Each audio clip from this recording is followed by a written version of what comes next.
All right, hey guys, welcome to the Daily Word Bible Study, a plain and simple book by book, chapter by chapter by chapter, and verse by verse study through the entire Bible.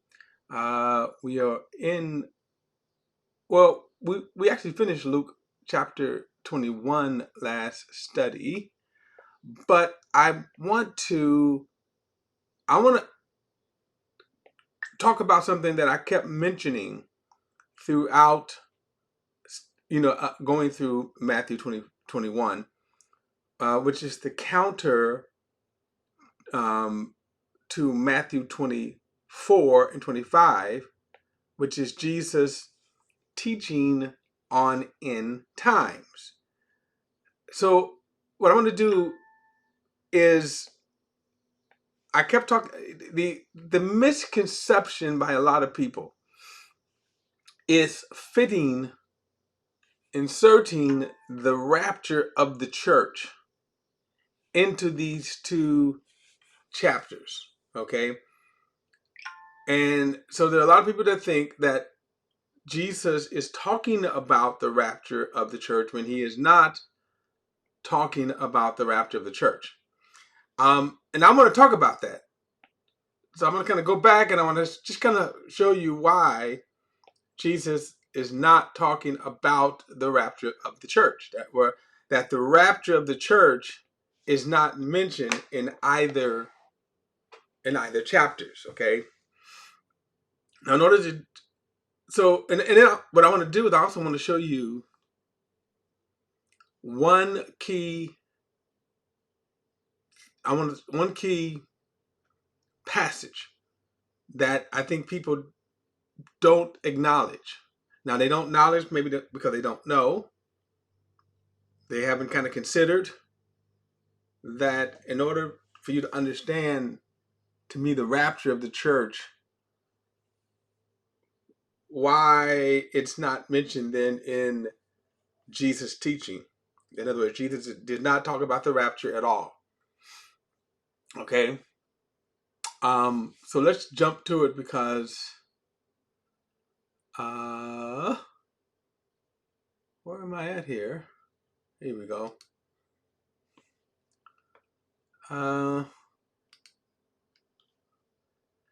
So let me do this while I'm here. I'm going to bring up Matthew 24 and kind of go side by side. Side by side. Excuse me. And again, I want to show you key parts about this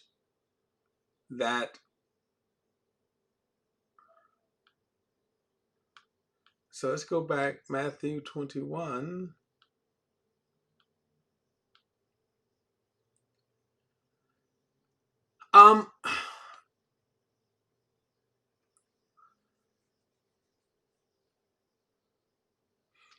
All right, verse 7 says, Teacher, they asked him, so when will these things be, and what will be the sign when these things are about to take place? Okay. In Matthew's, I'm skipping the part about the destruction of the temple. That may not be a good idea. But anyway, verse 3 says, this is Matthew 24. When he was still on the Mount of Olives, his disciples approached him privately and said, Tell us, when will these things happen? And what is the sign of your coming and of the end of the age? So you just have two different ways of telling the story. There's no contradiction if people try to make that assertion, but just two different ways. What Luke is focusing on, Matthew is not. What Matthew is focusing on, Luke is not. So he says right here, but notice the question, what is the sign of your coming? All right. He says, verse 7, he says, watch out that you're not deceived, for many will come in my name, saying, I am he, and that the time is near. Don't follow them.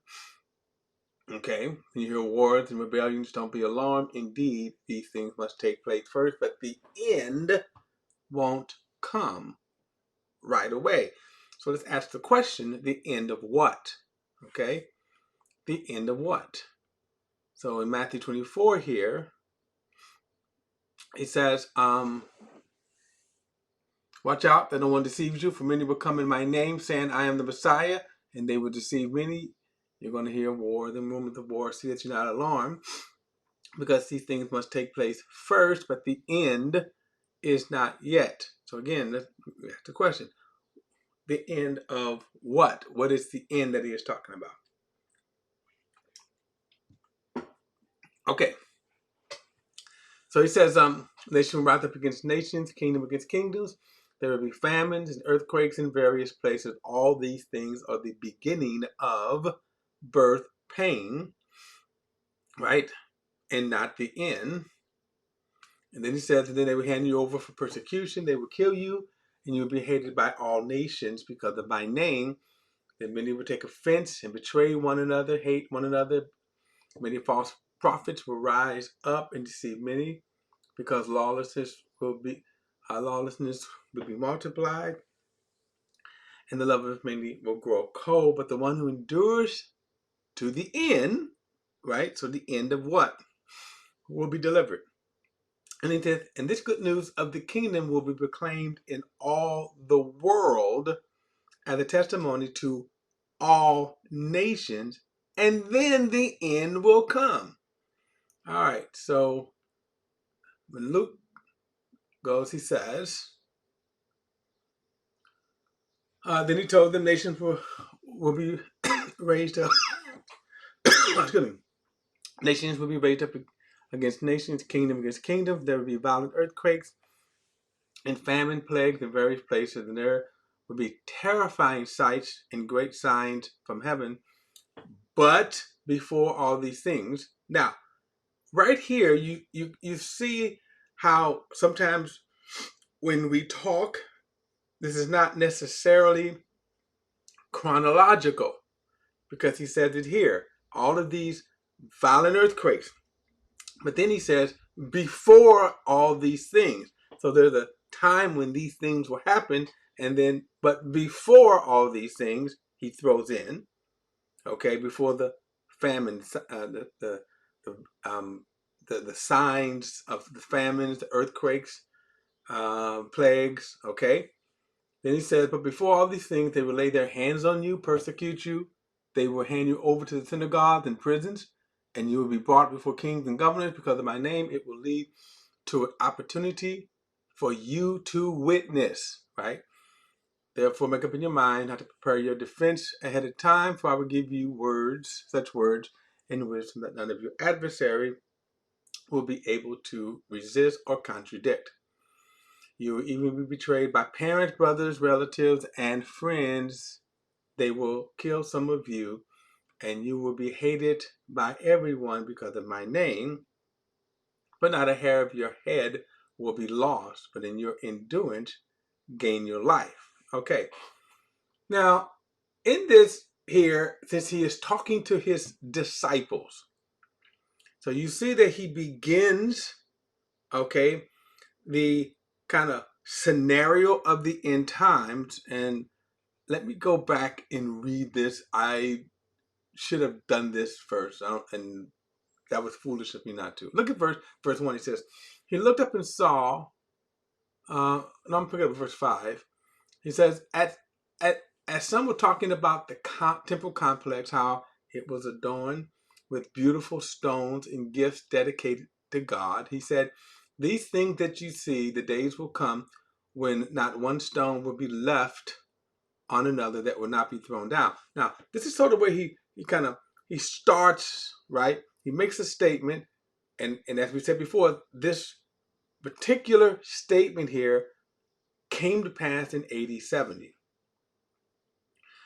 So then when the disciples come up to him, they say, teacher, they ask us, so when will these things be? So he's answering his disciples this question. And the reason why that's important, because again, up until this point, he's sort of talking to the disciples. You can say the church.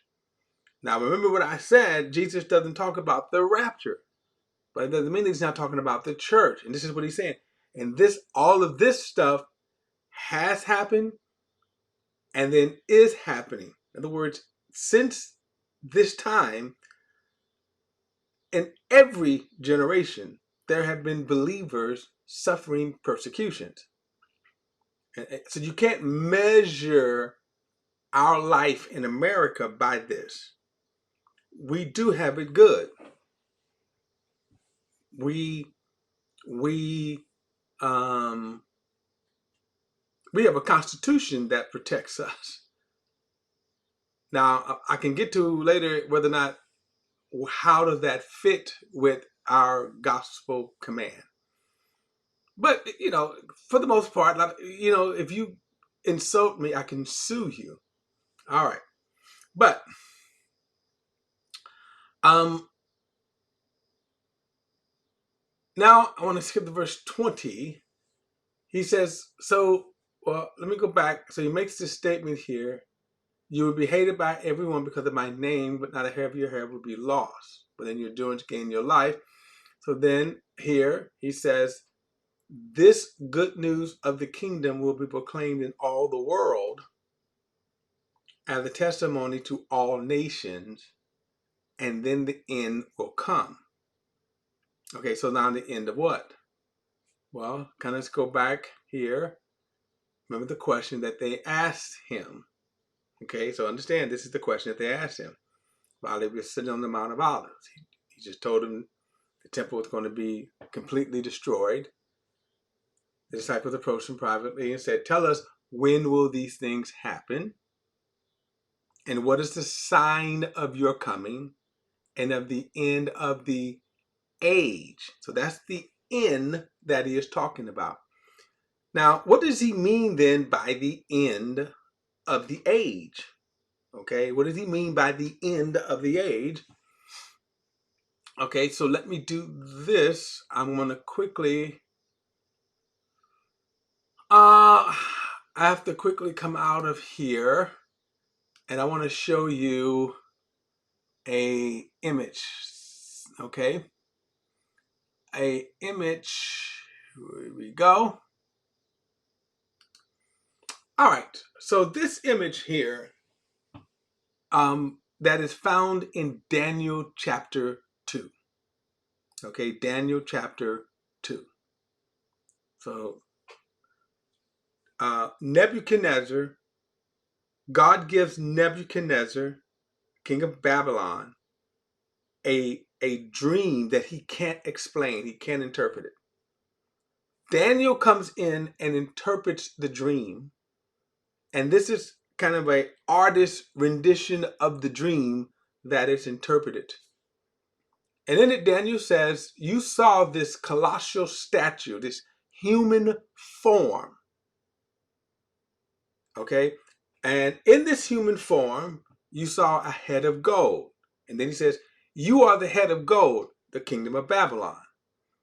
He says, you're the greatest kingdom. And then after you, inferior kingdoms will arise. And all of these kingdoms that he is picturing will rule the earth. And that's the key. They will rule the earth. So after you, he says, you will see, you saw chests and arms of silver. That is the kingdom of the Medes and the Persians. Okay, which later is when Daniel will receive his 70 weeks prophetic time clock. He said, then after that, you saw belly and thighs of bronze, right? He says, that is the kingdom of Greece. We know that from Alexander the Great.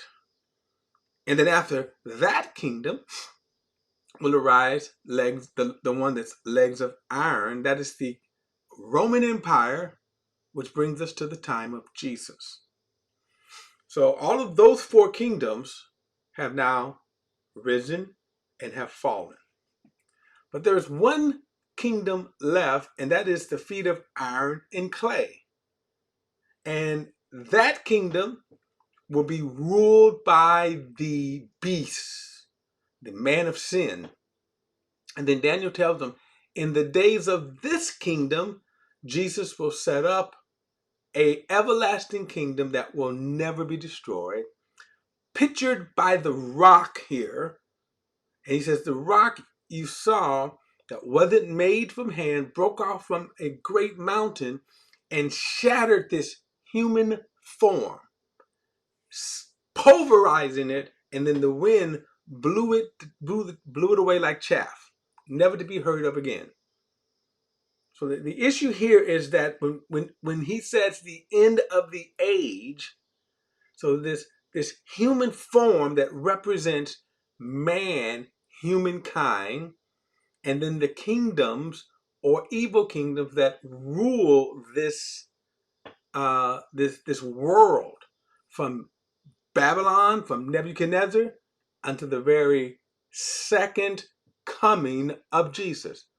And so it's important to understand this is the image. When Jesus says the end of the age, when they ask the question, the end of the age, so the end of the age will be from Nebuchadnezzar's time, human governments, man's time on earth, man's rule on earth, from Babylon until the actual second coming of Jesus, when Jesus will come and Jesus himself will then destroy the kingdoms of the world. He will destroy human governments. He will destroy man's time on earth. So that's the prophetic picture that you see there. Okay? And this is, you, if you go back and you read Daniel, this is found in Daniel chapter 2, but then from Daniel chapter 7 to 12, you see the interpretation of this very image that Daniel gives in each chapter. Okay, so that's man's time. Then when we come to the feet of iron and clay, that is the kingdom of the beast. Okay, the kingdom of the beast. So when we kind of go back, and then here, Luke 21, he says, when you see Jerusalem surrounded by armies, then recognize that its desolation has come near. Then those in Judea must flee to the mountains. Those inside the city must leave it. And those who are in the country must not enter it, because these are the days of vengeance to fulfill all things, and that are written. Woe to the pregnant women and nursing mothers in those days, but there will be great distress in the land and wrath against this people. They will fall by the edge of the sword and be led captive into all nations, and Jerusalem will be trampled by the Gentiles until the time of the Gentiles are fulfilled. Now let's look at fulfilled. Now let's take a look at Matthew's account. He says, verse 15, so when you see the abomination that's called this desolation, spoken by the prophet Daniel, standing in the holy place, let the reader understand. Now, I'm not going to go into it, but this is found in Daniel chapter 9, when Daniel receives, okay, this 70-week countdown, okay, this 70-week countdown. And then he says, then those in Judea must flee to the mountains. The man on the housetop must not come down to get his things out of the house, and the man in the field must not go back to get his clothes. Woe to the pregnant women and nursing mothers in those days. Pray that your escape may not be in the winter or on this Sabbath, for at that time there will be great tribulation, the kind that hasn't taken place from the beginning of the world until now, never will again.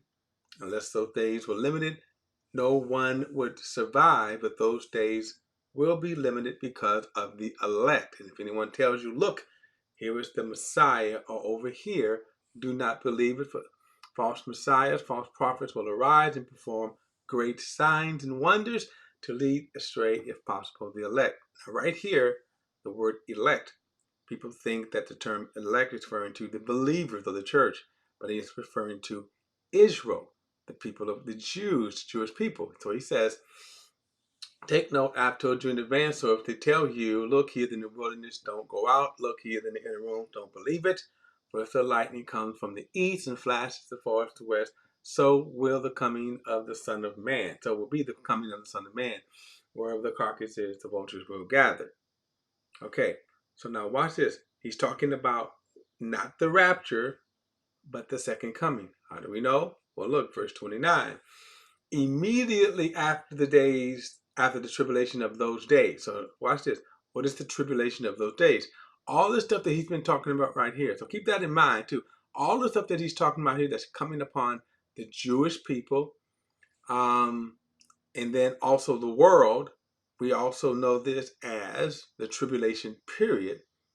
So he said, immediately after the tribulation of those days, the sun would be darkened, the moon would not shed its light, the stars would fall from the sky, and the celestial powers will be shaken. Then the sign of the Son of Man will appear in the sky, and all of the people of the earth will mourn, and they will see the Son of Man coming on the clouds of heaven with power and glory.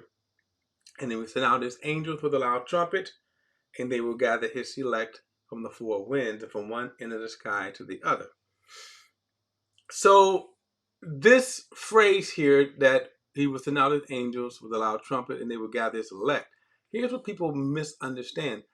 The rapture, as talked about, and again, we'll get to it later, probably in the next, no doubt in the next study.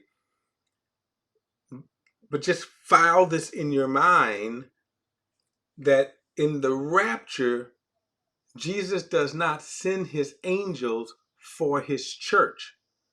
Jesus himself comes for his church. So this is why this here is not talking about the rapture. This is talking about the second coming of Jesus and what happens when he returns. In other words, Jesus returns, and what happened? He cleans house. He cleans house. All right, let me go to one more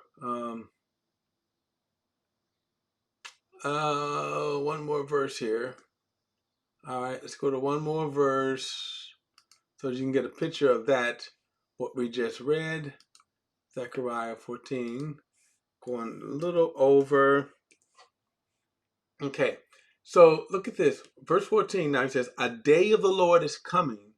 So stop. When he talks about the day of the Lord, he's always talking about vengeance. The vengeance of the Lord, the wrath of the Lord.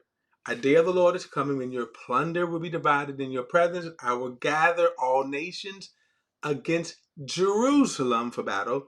The city will be captured, the houses looted, and the women raped. Remember when in Luke he said there would be great wrath against his people, great destruction against his people, talking about Jerusalem. And here it is. He says, the city will be captured, houses looted, women raped, half the city will go into exile, but the rest of the people will not be removed from the city. Now remember when he said that when you see the abomination that makes desolation, flee to the mountains of Jerusalem, right? Then the Lord will go out and fight against those nations as he fights on the day of battle. On that day, his feet will stand on the Mount of Olives, which faces Jerusalem on the east, and the Mount of Olives will be split from the east and the west, forming a huge valley, so that half of the mountain will move to the north and to the south. You will flee by my mountain valley, for the mountain of the valley will extend to Israel.